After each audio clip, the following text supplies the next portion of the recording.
Friday Eve. Joining us now on the line, Senator David Blount. He represents Senate District 29. He's the chairman of the Senate Gaming Committee and vice chair of the Senate Education Committee. Good morning or afternoon, Senator. Thanks for joining us. Good afternoon. Happy to be here. Do we have your committee assignments right? Is those still your position, Senator? Yeah, those committee assignments are good for your term. Still okay, just same positions. Gotcha. Just want to make sure that we had that right. So we wanted to have you on the program today. We've spent a fair amount of time talking about the water situation in the city of Jackson. First, if you don't mind, clarify for our audience, you do represent part of the city of Jackson. That's in your district. Is that correct? That is correct. I grew up in Jackson, live in Jackson, represent part of the city of Jackson, including the state capitol where I'm sitting right now in the governor's mansion. But I also represent, and this I want to emphasize this, I also represent the city of Byram, and the people of Byram get their water from the city of Jackson. And this is a crisis that's affecting not only those of us who live in Jackson, but it's also affecting the people who live in Byram.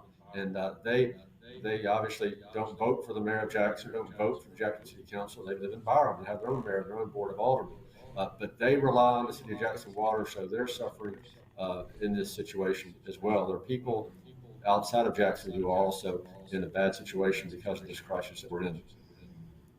Yeah, so just to clarify for our statewide audience, if you're not familiar, folks, the city of Byron just south of the city of Jackson in Hinds County, where, of course, the city of Jackson is located as well. So your thoughts about how we got here? Let's start with that. Well, this has been building for a long, long time. We had a former city councilman who 10 years ago was writing about problems at the water plant, problems with billing and staffing. Those problems have been there for a long, long time. And, they've really come to a head just in recent years. I mean, this is not just right now, and it's not just because of flooding. I have constituents in South Jackson who didn't have running water for a month in March of 2021. And we've had multiple boil water notices. We had been under a boil water notice for almost 4 weeks here on the Jackson system prior to the flood and prior to the critical threat of pressure. And I want to make sure your listeners understand there are two problems. The problem that has been persistent is water quality. You can't drink the water that comes out of your faucet. But the problem that really brought us to this crisis right now is the collapse of water pressure, which means you turn on the faucet and nothing comes out at all. And that means you can't flush toilets, you can't fight fires, you can't do anything. And that's why the mayor and the governor called a state of emergency the other day, which I agree completely with what the governor did. Then the following day, he got a letter up to Washington, and President Biden approved it that very same day. So the crisis, short-term crisis is pressure, making sure that the water's coming out. Even if it's not safe to drink, it's coming out. And then secondly, is to deal with this boil water notice so people can drink the water that comes out of the faucet. Then finally, we know we need a long-term solution to this, the entire water and sewer problem. We have major sewer problems that have been ongoing for years in Jackson as well. We're going to get past this immediate crisis, and then we need to figure that out. So have you, sir, or other members of the legislature, in particular those that represent the city of Jackson, have they been involved in the discussions with city leadership and the governor? Absolutely. The Senate delegation, there are 4 of us who live in Jackson who serve in the Senate. We met with the governor.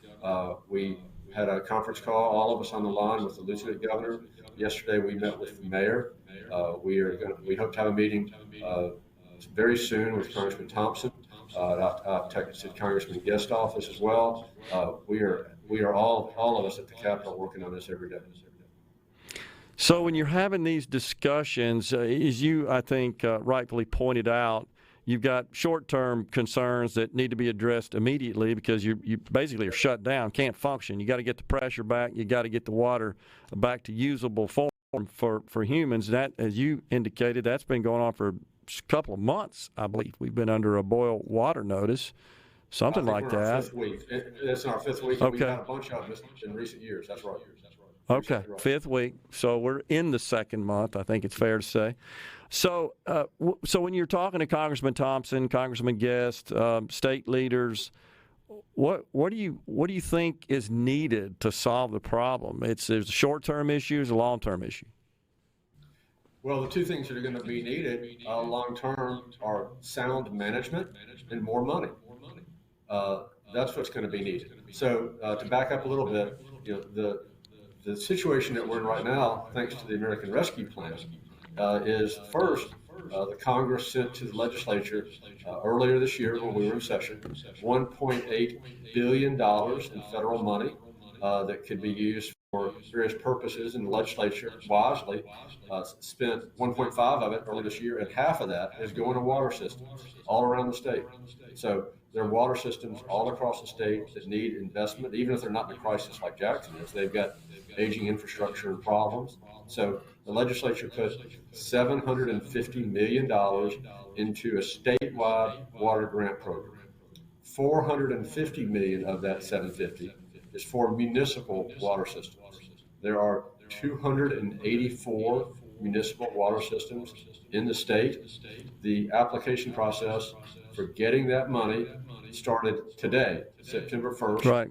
So if you go to the Department of Environmental Quality website, you can see that.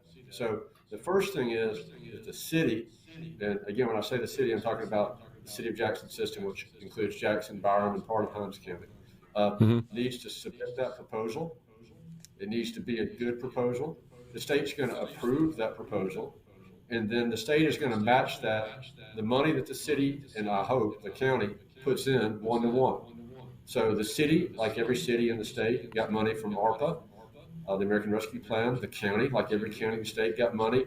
They need to put a significant chunk of that money into this water grant program, because every dollar they put in is going to be matched.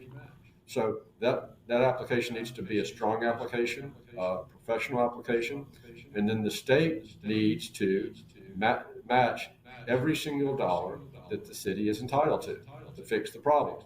Now, it's not going to fix the entire problem, because again, the state only put $450 million into it, and there are 284 systems, and other cities need help. I mean, we did that for every system in the state.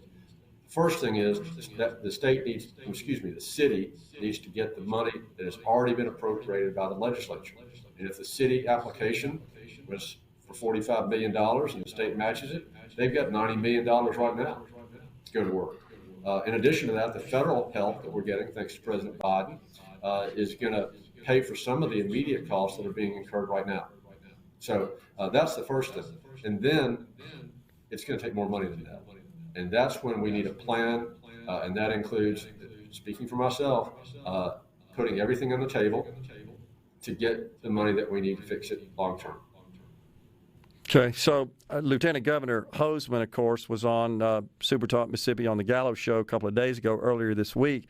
I think the figure that he indicated was that if the county and the city combined their funds to address this issue, and then the state matched it in accordance with the grant program you just described, it's a total of about $175 million. I think it's the figure that he cited when he was being interviewed. The mayor, however, I believe, has indicated he thinks the problem is upwards of $1 billion. So I don't know what the long-term problem, and I think I assume what the mayor is talking about is the sewer problem, which is substantial. And again, everything that we've been talking about right now is drinking water, because of the immediate crisis. The sewer problems in the city is under an EPA decree, and has been for a number of years, for discharging raw sewage into the Pearl River. That's obviously going to raise the price tag. These things are connected, and the solution, when I say a long-term solution, I'm talking about not only having a functioning drinking water system, but making progress on solving our sewer problems. Yeah, and as I recall, Senator, there are some restrictions on use of the American Rescue Plan funding that we're talking about here. And in fact, water infrastructure is one of the designated uses. I mean, that's expressly what the plan called for. It is, and that's why it was so critical that the Congress passed it. I'll just point out, Congressman Thompson was the only person from Mississippi to vote for it. But we see now Senator Wicker. benefits everybody. Okay, Senator for the Wicker voted for the infrastructure plan, which had $55 billion in it for water. And, If you can hang around, we got a break, Senator. We can talk some more after the break. If you can hang around, sir. I'll be happy to. Thank you. Senator David Blount represents District 29 as our guest on Middays. We'll step aside for a break. We're coming right back in the Element Wealth Studios. We've got Senator David Blount on the line joining us. The senator represents District 29, which includes a good bit of the city of Jackson. We're talking about the water issues in the city of Jackson. So the lieutenant governor says that those combined funds from the American Rescue Plan, those which went to the state, those which went directly to the cities and counties, and with the matching program the state's offering, I think you said $450 million. Is that right, Senator, allocated for that purpose? Statewide, yes, sir. Okay, so the lieutenant governor said that once that deal is made with the city and county and they provide a plan, just recapping what you said in the last segment, and correct me if I say anything wrong here, that the cities, the municipalities submit a proposal for a grant from the state to match their direct funding for the purpose of addressing their water infrastructure. The state approves that, and then the money is transferred. So a concern that I think a lot of folks would have, Senator, and you touched on it a bit, is if this is money that's flowing through the state, through the ARPA plan, the ARPA bill, the law, and it goes directly to the city of Jackson, and it is combined with their direct funding, is the city of Jackson then, does their leadership have the control over that money? Use of that money, should the state, given that it has an interest in that endeavor, should the state also have some authority and some oversight power? Well, here's what I'd say. There are two parts to this. First is the existing program that has already been passed for every city in the state. For that, the city has got to submit a plan, and the state has the right to approve that plan. So what I hope the city will do is sit down with the state and say, look, I've got this plan. This is what I want to do. How does this look to you? Because I want to draw down every dollar that I can draw down. And there needs to be communication between the city and the state. And the state is going to ultimately have to approve that plan, how the money is spent. And the state will have the right to not approve things in that plan that the state thinks are not proper use of the money. That's for this first pot of money. But again, long term, this is going to be more expensive than that. And we are going to come back with an additional ask, because we cannot have the capital city in about 1/8 of the population of the entire state not have safe drinking water. And so what I would say about that second ask that is going to come from all of us is the people, and I want to say this, 'cause I know you have a statewide audience, the people of the state need Jackson to succeed, and the people of the state need to know that their money is well spent and is well managed. And personally, I'm open to any discussion with the lieutenant governor, and speaker about making so that they know, okay, we're willing to invest significant money to fix this problem because we know it's got to be fixed. But we want to know that money is well spent. And here are my issues, speaking on behalf of the statewide leadership, about what I want to see before I make that commitment. And I'm willing to sit down with anybody and have that conversation. In the past, we tried for years to get money for city streets. Jackson streets are in bad shape. The state legislature refused for years to act on that. The legislature ultimately said, okay, we'll do that because we know you have bad streets, but we're going to set up a separate commission that's going to oversee those funds. That was not the way we wanted to do it in Jackson, because that's not the way it was done with any other city in the state. But ultimately, we agreed to that because we knew we needed the money.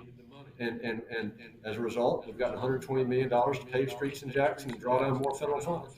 Now, that's not the way we would have liked to do it, but we were willing to sit down and compromise, and the state was willing to make that allowance because they knew that money was going to be well spent, and it has been well spent. So that's what we need to do on a much larger scale with this water situation.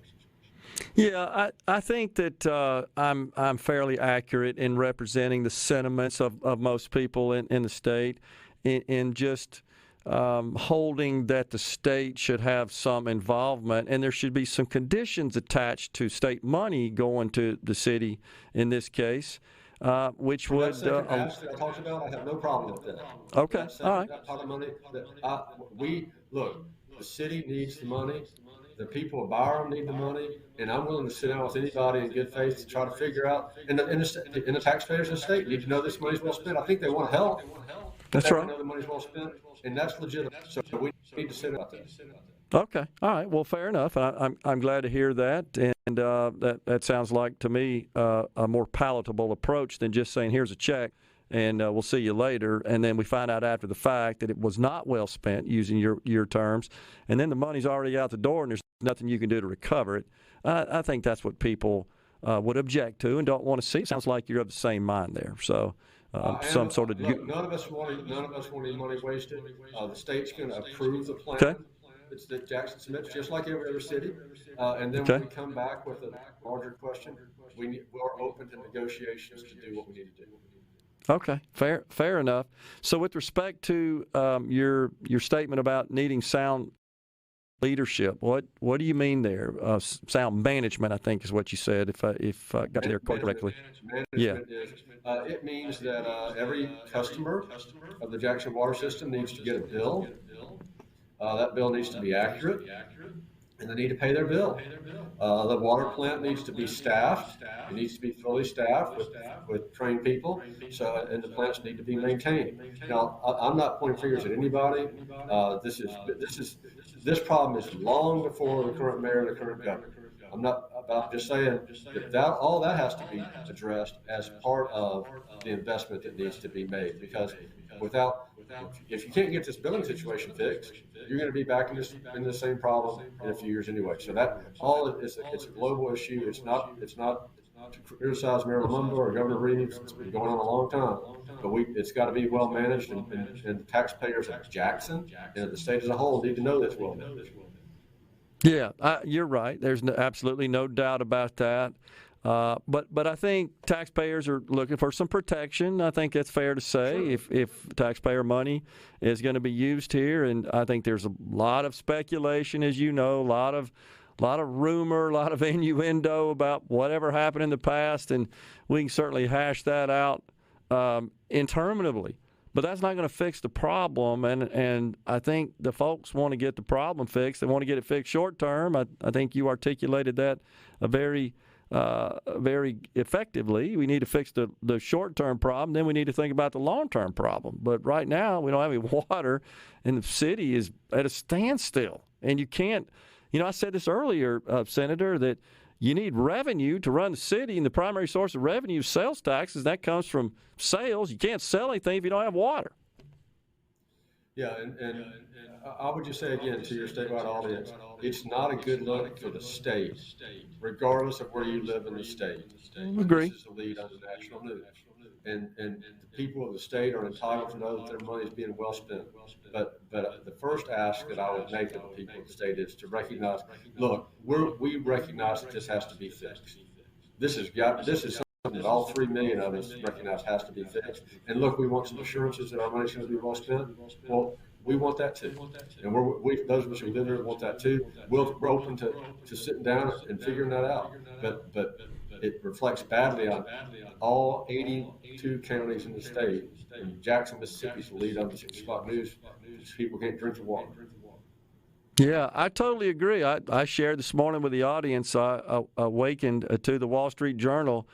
I don't think I've ever seen that before, but the city of Jackson's situation with a photo showing water being distributed by workers was the headline, front page, cover of the Wall Street Journal. You're right, not a good look. Unfortunately, in my opinion, we only got a minute or so here, but a lot of media has really placed the blame on systemic racism in our state and has blamed GOP leadership for our situation. Well, where we've got to get to, if this thing becomes a racial issue, it's not going to get fixed. And where we've got to get to is black folks and white folks and Democrats and Republicans are going to have to work together, come forward together, all at the same press conference, and say, we've got a plan. We've agreed. This is what we're going to do, and this is how we're going to fix it. That's where we've got to get to. That's going to be after this short-term emergency, but that's where we've got to get to. Yeah, I completely agree, honestly. I mean, trying to point fingers at that and I don't know, everybody kind of weighing in on that and expressing their opinion and not fixing the problem. But, Senator, I totally agree. Senator, always a pleasure, sir. Appreciate you coming on. Thank you for having me. You got it. Senator David Blount, he represents District 29, which includes a good bit of the city of Jackson, Mississippi. Talking about the city's water crisis. We'll step aside.